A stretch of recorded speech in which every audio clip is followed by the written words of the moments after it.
Want to attract and convert more leads? Want to learn how digital PR, branding, and SEO can establish and build your brand identity? Welcome to the Market Movers Building Brands and Links with Linkifi podcast. We answer these questions and help you ramp up your brand visibility and credibility. Let's cut through the noise and make your business the talk of the town. We're your hosts, Nick and Chris. Let's get this show on the road. Welcome to today's episode, where I am delighted to host Chelsea Cohen, a leader in e-commerce and inventory management. Chelsea is the co-founder of So Stocked, the first fully customizable inventory management and forecasting software designed by Amazon sellers for Amazon sellers. With her deep understanding of the e-commerce landscape, Chelsea has been a pivotal figure in optimizing logistics and cash flow for numerous high-performing online businesses. In her own words, Chelsea described So Stocked in order to scratch her own itch, or rather a severe headache. So today we're going to unpack what she means by this and the strategies you can employ to overcome these pain points. Welcome, Chelsea. Yeah, thanks so much for having me. Yeah, that's great. So can you just, first of all, describe to us or explain how you first got started in e-com? Sure. So 2014, my husband and I were looking for ways to kind of break out of the 9-to-5. And I'd been talking to our friends, and they talked about this course called The Amazing Selling Machine. That was how we learned about selling on Amazon, and specifically creating your own brand, your own products to sell by sourcing in China. So that was kind of how we got started. We, did that course and then just kind of got swept up into the community. We were able to quit our jobs and have been here ever since. So what was the first successful product then that you were selling on Amazon? Sure. Yeah. So we sold it. You may remember, I was very trendy at the time, making noodles out of vegetables. Okay. Yes, I do remember. Like a health craze as well, was it? Yep. They call it a spiralizer. So we sold a handheld spiralizer, and hit the market at the right time. Then blew up. Yeah. Yeah. And so did you like white label a product out of China? Is that how you approach that? Yep. Yeah, they had products, and we put our label on it, we put our brand, and then we just marketed better than the competition, which is kind of, you kind of do that back then. They call them Me Too products, but if you were able to, back then market better, now it's a lot harder. You got to build a brand, there's a lot more competition. But that's essentially, what we were able to do. Oh, I'd love to dive into that a bit more. But first, let me ask, were and are you selling exclusively on Amazon, or were you doing stuff through Shopify as well and then fulfilling via Amazon? Yeah, so no Shopify. At one point, several years back, we started on Walmart, but Walmart was not like it is today. I mean, Walmart's still far behind Amazon, but they've made a lot of strides. When we started with Walmart, it was way too expensive to be able to actually deliver the products, to get the products to the customers. And so it just didn't make financial sense to us. So we didn't really go in that direction. We, kind of stayed on Amazon. Okay. So it seems like you had issues with the tool that you created in order to solve these issues. So I'd love to hear how these first sort of came to fruition. Obviously, there wasn't something suitable already in the market, and you took the decision to make something yourself. So could you just walk me through that? Yeah. So we had been having some inventory problems. We got to filing our taxes in 2017, or rather 2018 for the 2017 tax year, and thought we should have made more money, should have kept more money, and had to look back at our business and see, okay, well, our best seller stocked out for, a month, and then another, stock out for a week. And we had to kind of trace it back and see that we've got inventory problems, and a lot of it has to do with just not being prepared, not forecasting correctly. And so we started looking for first for, just getting better at tracking, doing the inventory spreadsheets, and it just became like a full-time job just to keep track. So started looking for other solutions, and there were there were software out there, but they weren't transparent. They weren't customizable. Back then we had a warehouse. Not a lot of people had warehouses. The tools that were built didn't factor in a third-party warehouse. It was just ship it direct to Amazon, have Amazon fulfill it. And so there were a lot of different gaps. And then they just didn't tell you how they were coming up with calculations. You were just supposed to trust it.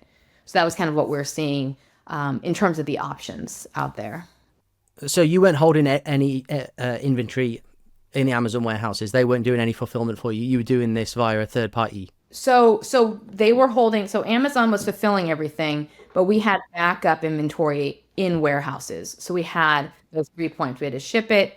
Sometimes we would send it directly to Amazon. Sometimes we would send some to the warehouse. So there was kind of these 3 different locations that we had to use to manage the entire picture. And did these warehouses not have their own systems which you could utilize, or was it the fact that that wasn't integrating with everything that was happening on Amazon? Yeah. So it wasn't integrated. What will happen is if you just got the Amazon data and, you say, okay, well, it takes this long to get from, China to Amazon.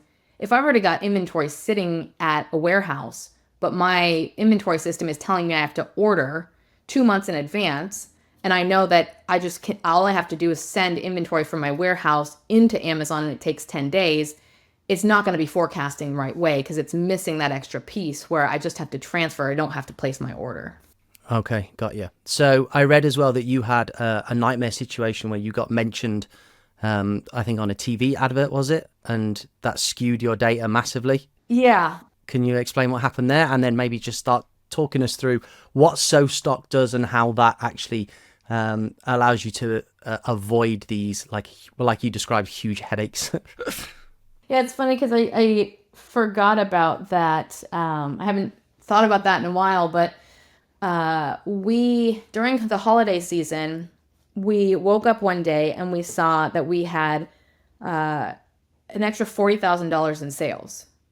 And the first thought you have as an Amazon seller is like, what coupon is out there that people are stacking that is still stealing my inventory? Because we had faced that too. You don't set up your coupons correctly. People come in, they stack 3 different coupons on top and end up, stripping your inventory. Usually it's a competitor. So we were freaking out and looking like the sales are not coming from just one source. This looks legitimate. What happened? And we started Googling, and it turned out that we were on some like morning talk show, which mentioned, best products for the holiday season.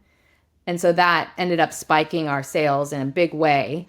So, at that point, when you've got these big spikes, first and foremost, you have to order sooner when you replenish. So immediately we had to figure out, well, what do we have to do, in terms of placing our orders for the coming months? And also, if that data is factored in, say you do, your seasonal forecasting for the following year, you can't plan that you're going to have that same $40,000 event happen. So you have to remove that anomaly from your forecasting next year. Okay. And so how does SoStock handle that now? If that were to happen now with somebody utilizing your tool, how would that data be correctly handled in order to avoid enjoy that $40,000 spike in sales, but then also not freak out on running out of inventory? Yeah, exactly. So there's a piece of the software that looks at the patterns and it will identify sales spikes. So we'll see, based on the average that we're looking at, is there a day or are there days or, short time periods where your sales spike very drastically? And then you can go in and you can set it up to automatically remove it, or you can go in and on a day-by-day basis, you can choose, these days are relevant because we have an ongoing sale. This day is an anomaly. It needs to be removed. And then that can be applied on a seasonal basis so that come the next season, you've removed that anomaly that's not going to reoccur. Okay, understood. And it does much more than that. It's a beautifully designed website as well. The tool looks fantastic. Could you walk us through, let's say, the 5 or 6 main pain points that so stocked, it's a tongue twister, handles, and then strategies that people can use once they're able to correctly harness that data and have that in front of them, outside of just the automations that the software will do for you.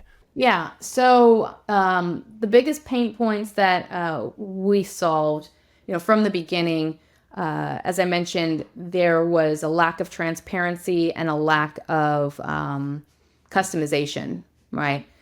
So you'd have first people would use spreadsheets, and so there's a lot of manual work to download spreadsheets, process the data.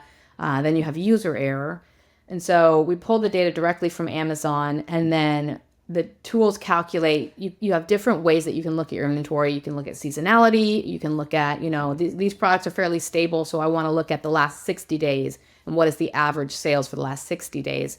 So you can customize based on each product within your catalog or each set of products, right? And then the other piece is I mentioned the ability to add warehouses was important, especially as we had, in 2020, the entire supply chain changed for sellers. Amazon put a lot of restrictions on how much inventory you could send in, and it was taking a lot longer to get inventory from China. So you had to order a lot more inventory, and then you had to store it outside of Amazon. So the supply chain became a lot more complex. You couldn't just send everything to Amazon. So having those third-party warehouses as a factor became really important as a tool. And so that's something that we already had built in. And that's already something then which means that the third-party warehouses, the inventory held in the third-party warehouses, the inventory that you're holding directly in Amazon, that's speaking to each other, and you know exactly what you've got, where you've got it. And that came sort of overnight, I imagine, that problem for people dealing with this issue. Yes, a lot of people, they had to kind of pivot their strategy for sure. And so what else would you say is something that it does really, really well for people looking for a tool and a strategy to better manage their inventory, make more money selling on Amazon? Sure. Yeah. So there are two different things. One of the things that we always kind of pushed and promoted is something that I developed a term because a lot of sellers are very focused on marketing, right? Marketing is kind of the lifeblood of an Amazon business. But if you don't know how to manage your inventory correctly, and you don't know how to manage your money from the profit and cash flow perspective, then all the marketing in the world could end up shooting you in the foot. You run out of inventory, you have products sitting there collecting fees. And so inventory-minded marketing is a term that I made up to catch the attention of sellers, in that you're not just marketing in a vacuum. If you're going to stock out, you shouldn't be marketing heavily. You're spending all this money on advertising and cutting your profits just to drive your product into a stock out. So you need to have kind of that sync. And then if you've got a bunch of inventory sitting there, it's collecting fees. And Amazon has made it very, very expensive over the years to have inventory sitting there. It's a lot of fees they introduced. The longer it sits there, the more expensive it gets. So the marketing team is also responsible for understanding. The inventory team needs to get the marketing team to understand these are the products that are going to hurt profit and cash flow. You've got money tied up in this. It's collecting fees. It's a liability. Let's turn it into an asset and bring some of that cash back to invest in other areas. So having that picture, the inventory team giving that picture to the marketing team, and the marketing team developing strategies, is really one of the things that has been at the heart of how we designed the tool. Okay, so it's not just about, sell. You've really got to go and look at what you're holding, how much it's costing, what's profitable to sell, what's the most profitable to sell, what you don't want to keep in stock. And are you seeing any interesting case studies, people that have used the tool where, they've really enhanced their profitability by having a better understanding of their inventory, and then passing that data and that information to their marketing side? Everything's working in sync, and it's increased X to Z or whatever. Yeah, absolutely. So we've added some tools recently. We've been working with an 8-figure seller on this tool. We actually just just did a soft launch on the tool. And so we've been working with him for about 2-3 months now and going through. He's got a lengthy catalog, and there were a lot of aged inventory products. So we went through, and because we pull the inventory age from Amazon, we can see how old are these products. And we've got the Amazon fee policies baked into the software. Amazon makes the fees very complex. This fee is calculated this way, that fee looks at, this other, part of the sales process. And so with that information, we're able to say, these products are taking on a fee of, $6.90 per cubic foot. And this one is, this one's being charged at this rate, that one's being charged at that rate, so that we can see the whole picture and identify which of those products are costing you the most money. Because if you have, a few hundred products that are aged and are costing you money, you only have so much time in the day. And so we focused first on those products that were over a year, because those were costing the most money, and would go through line by line and say, based on these, 30 products, we have to do something. We have to drop the price. We have to increase ads. We have to maybe remove that inventory. Removals are often very expensive. We deployed some liquidations, because Amazon has a liquidation program that will give you a little bit of money back. And is that just getting rid of the last remaining inventory of a line which is not profitable? Right. Yeah. It's getting rid of it in terms of Amazon will find a liquidator who will buy it. And so they'll pay about 5 to 10% of what the retail value is. And of course, Amazon being Amazon will take 15% of that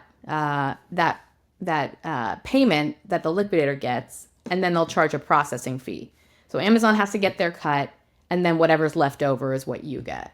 Can it be quite a simple calculation though? If you've had inventory in the warehouse for, let's say, a 12-month period, and it's a large item that's racking up a lot of fees, once you've paid the liquidation and the Amazon fees, yeah, you've taken a small amount back. But if you then aren't left with that inventory for another 12 to 24 months, then you're going to break even.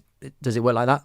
Yeah, so exactly. So that's what we just launched. We call it the fee prevention tool, and it looks at, a timeline of, you can filter for how much am I going to spend in a year based on my sales pattern, or, more accurately, how much am I going to spend in 3 to 4 months? Because a year is very long. So we say, look at the next 3 to 4 months. This is how much you're going to spend. And then we've done the calculation of removals, of liquidation, and then of aggressive sell-through. So we say, here's your options. And if you're going to, liquidate that product, because if it's a product where it's like, it's going to take you 13 months to sell through this product, or you have to increase your sales by 900%, not very realistic. So you can say, okay, well, liquidation is an option because I'm not going to sell this again. Just get rid of it.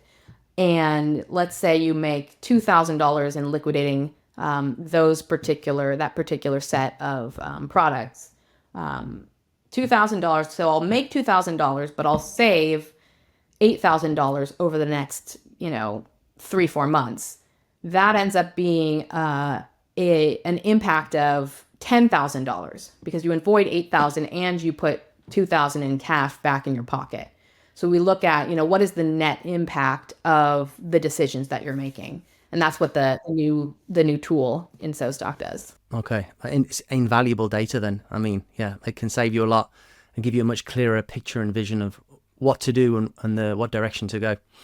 You mentioned at the start of the podcast that it was a lot easier to advertise on Amazon. I think you said a date of 2017. Is that when you started? 2014. Yeah, we've been around for about a month. It'll be 10 years. Yeah. You have to have a glass of champagne to celebrate. So you've seen it all then with Amazon. I would love to know what the initial early day strategies were to rank products, get seen, where you would focus your marketing efforts, and where you've seen that go to now, and then possibly where you see that going to in the future. Sure. Yeah. It was the Wild West. It was completely different. So we lived in a time where we could we took the product. We got the product sample from our supplier. We placed the order. We set up the listing on Amazon. And then we drove to friends' houses and we said, try this product. Okay, great. Now write a review. And they'd write a review. And we got our first reviews without them actually purchasing the product. So that was something that was allowed. And then our focus immediately was just get a bunch of reviews. And you could incentivize reviews. You could say, do this review and we'll, give it to you for free. Do this, give us a review and we'll give you, a gift card. All of that is now no longer allowed. So the strategies that were, available back then, you could do blitz where you would sell, you could sell hundreds of products at 50% off, at 70% off to rank your product. Now that's called ranking manipulation. So you had review manipulation come in and then ranking manipulation. And all of these have changed so that you really can't market a product without paying Amazon a bunch of money in ad fees, essentially ad cost right now. So it's definitely very different landscape from before. So it's an ad play now then. In terms of Amazon SEO then, a review still the lifeblood of like organically ranking? Can one compete in an organic sense with a lower competition product? What are you seeing? So you need the listing has to have good content. AI is changing things a lot as well. The game is changing there. As far as you need to have an aggressive ad campaign on Amazon, but you also should have a campaign for sending traffic into Amazon from other places, Google and Facebook. And SoStock was acquired 2 years ago by a company called Carbon6, which aggregates Amazon tools for sellers. And so one of the tools is called PixelMe, which is a tool to help send traffic to Amazon that actually converts into sales. So that's part of the strategy that we always, like to help sellers. And it's not for every product. There are certain products that fit that, in terms of this product will be successful. Other products, maybe not so much. So that's all part of the ranking and then ongoing optimization strategy that tends to exist nowadays. Okay, and you said sending traffic from off Amazon's platform to Amazon. Is that again paid traffic, or are you seeing success having own social media organic posts sending traffic to the Amazon products from there? TikTok, Instagram. Is that something that you've seen? Yeah. Amazon likes external traffic, however they can get it. So some products lend themselves well to influencers and having, you got this, seen on TikTok, TikTok made me do it, that sort of thing. And so there's a lot of movement toward TikTok, and they're investing a lot in that side of their business. So, regardless of how it gets there, there's a bit more control with sending, and consistency with paid advertising into Amazon. But if you can get, influencers to promote your products, then, all the better. You're setting yourself up for success. You talked earlier about it being a brand play now. It's all about building a brand. So Linkifi, that's what we talk about, especially on the Market Movers podcast. We talk about brand building. Is branded search a big thing on Amazon, and how are successful Amazon sellers going about building a brand? Mm-hmm. So branded search can be a piece of it. When someone's starting to search your brand, that's how you know that you're building something that is concrete. Also, when other competitors are targeting your brand, they have also recognized that you have built something substantial that they can then try to jump on that traffic. So they can go after your ads, use your ads. We actually have someone on Google who likes to create ads for SoStocked.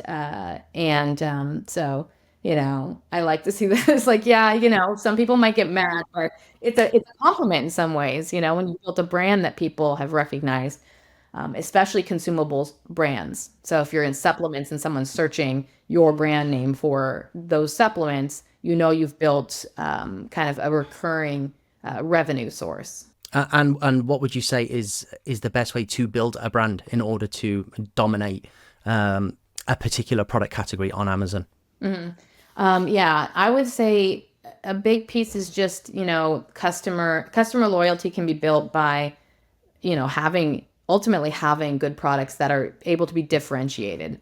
And not just, it's a good strategy to look at what are people saying, about your competitors' products, what are they saying about your products, how can you take negative reviews and even positive reviews to improve the product that you're bringing to market, but also to improve what your listing is saying to be able to do that.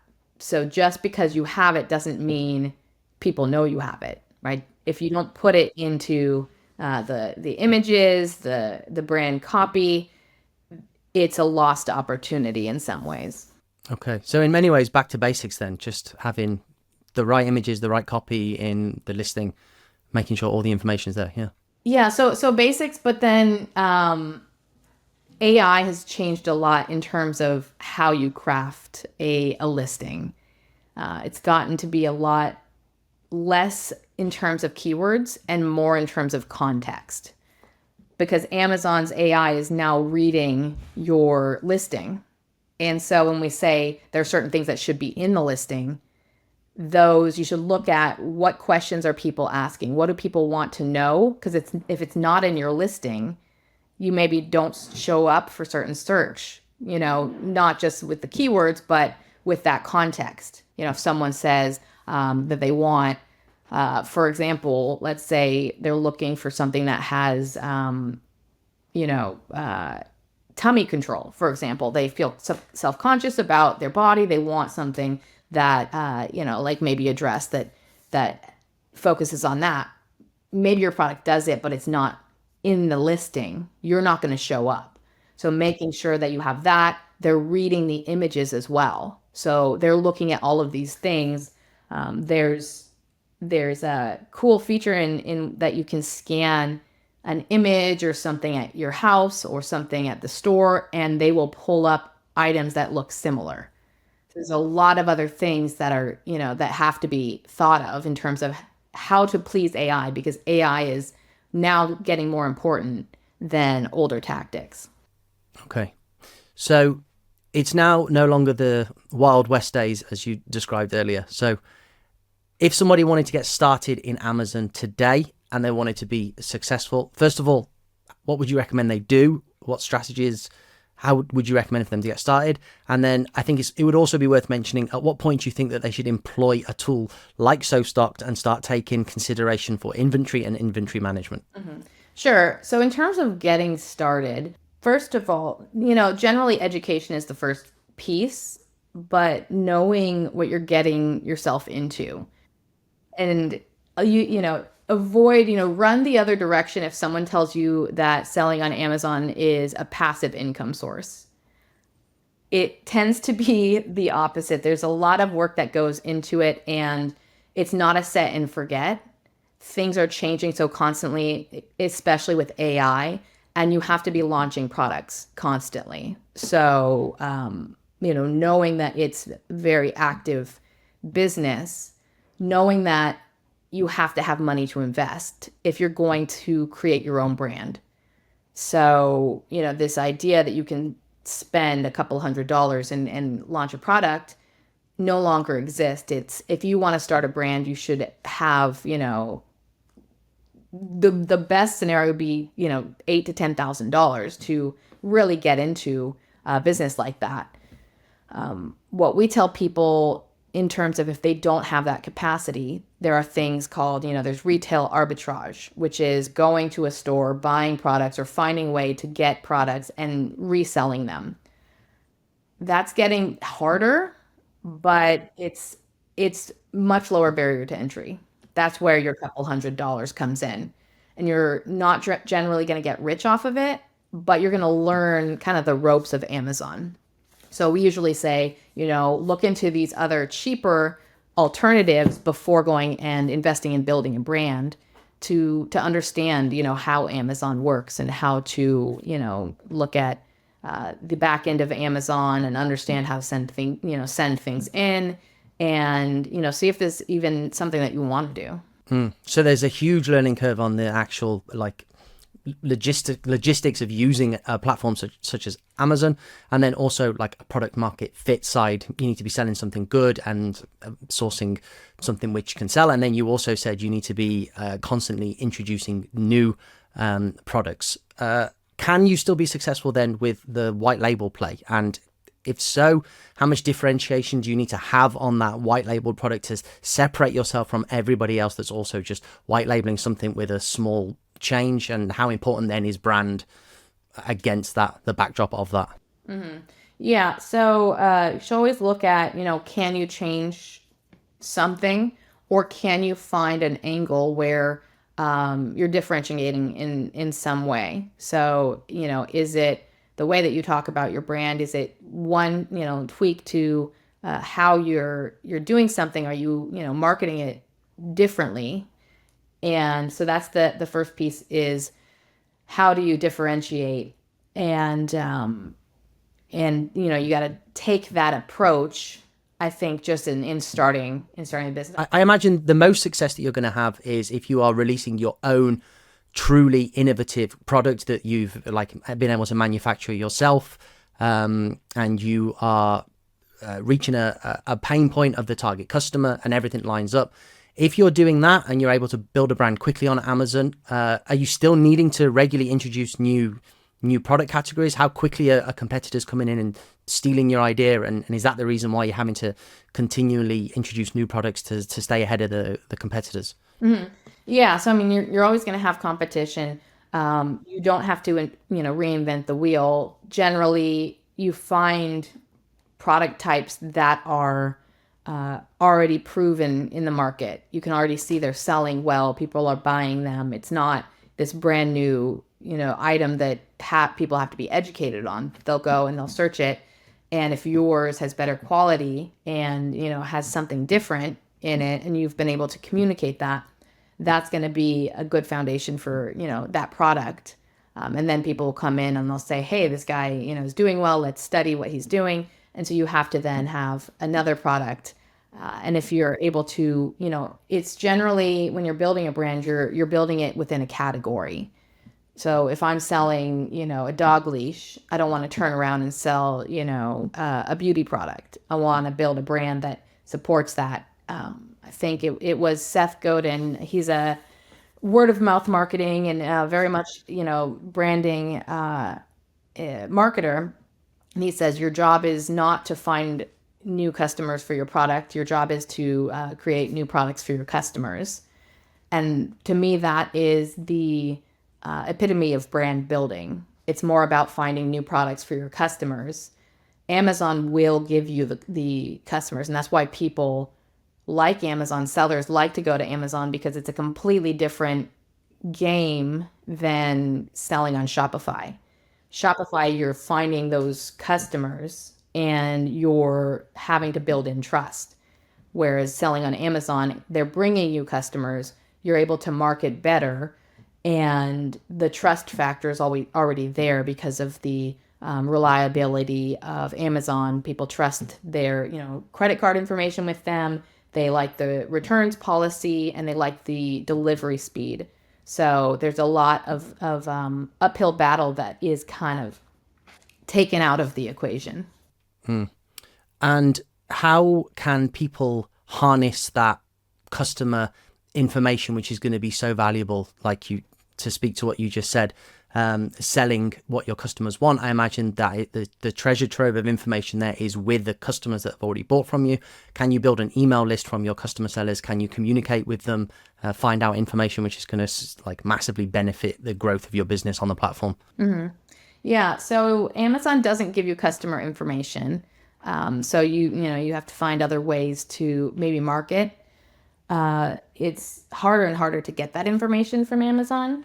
You can communicate to your customers via the system inside of Amazon, and they're giving you a lot more information in terms of the buyers nowadays, what the buyers are saying about your product when they're returning your product. What are the reasons for returning the product? How can you improve your product? And also on Amazon, they'll have a frequently bought with, or they'll advertise other similar products at the bottom or on your listing. So that will give you ideas as to, how to extend your catalog on the platform. Okay.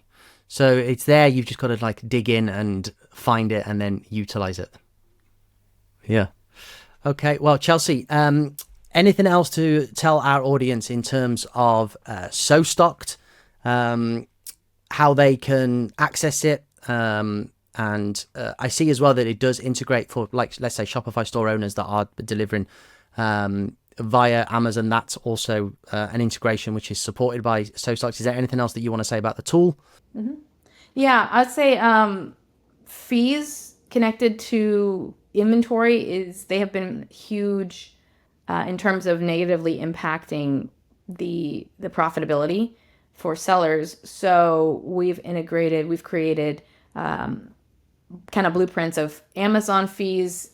What is the policy for Amazon fees, and how, have built in, processes and dashboards to see, do I have low inventory, and is Amazon going to charge me fees? And do I have aged inventory, and what does that look like? Not just, it's with the aged inventory fees, we will forecast that out so that instead of you waking up and all of a sudden you've got this huge bill, you're seeing, months in advance that you can take action and strategize. So that's where we see the future of the tool going, and where we're, moving forward is not just as an inventory tool, but how do we become a forecasting tool in general? If we can forecast sales, we can forecast the fees, which is what we're doing. And then it kind of opens up other opportunities to be able to just be a forecasting and strategic planning software. So I would say that's the piece that, So Stocked that is, that we're advancing, and that might be most interesting to some of the sellers who are looking for profit and cash flow improvements. And I think an important takeaway is that Amazon is not a set and forget business model. And if someone is, relatively new to the space and enjoying some early success, then this is something which they really need to take note of as soon as possible, and have a good holistic view of their business and what they need to do in order to make it profitable into the future. Yeah. And it is, you've got a lot of 7-figure, 8-figure, 9-figure. I mean, rare air is the 9-figure seller, but it is possible to build a business and to build it quickly if you know what you're doing. And I think that one of the best investments is really to get into a community that is trusted. There are a lot of smart people who've done it before, and the community is very, good at sharing. So there's not, this idea of, there are trade secrets, but there's a lot. You can go to an event and hear a bunch of different ways that people are being successful. So that's, I think, a top focus that should be had is you don't have to do it alone. And even, if you need to pay, a few $1,000s, if you're really serious and you want to avoid those mistakes, some of these communities may be, $3,000, $5,000 for the year, but the amount of headache and the impact of what you will avoid should be able to pay for that over time, tenfold, really. Coming from the SEO space as well, and attending multiple conferences and networking events, it is unbelievable how one small conversation at the bar at the end could be worth thousands of dollars if implemented properly. So yeah, there's definitely a lot to say for ongoing training and networking with people already operating successfully within the space. Mm-hmm, absolutely. Yeah. Okay. Well, Chelsea, if anybody wants to find you, where's the best place that they can go? Yeah. So sostock.com/connect. You'll be able to access me. My social media is there. And you can also see the free tools that we have some free profitability tools and inventory tools, and can see a demo of So Stocked and, reach out to us. Okay, well, awesome. Thank you very much for being on the show, Chelsea. Thank you. Thank you so much for having me. 3, 2, 1, yeah! And that wraps up this episode of Market Movers, Building Brands and Links with Linkify. Big thanks to our parent company, Linkifi, the wizards behind turning ambitious businesses into standout brands. Hit up our website at linkifi.io and take the first steps towards brand greatness. Big shout out to Fame for making this podcast possible. Thanks for listening, folks. Stick around for more insights in our next episode. Catch you later.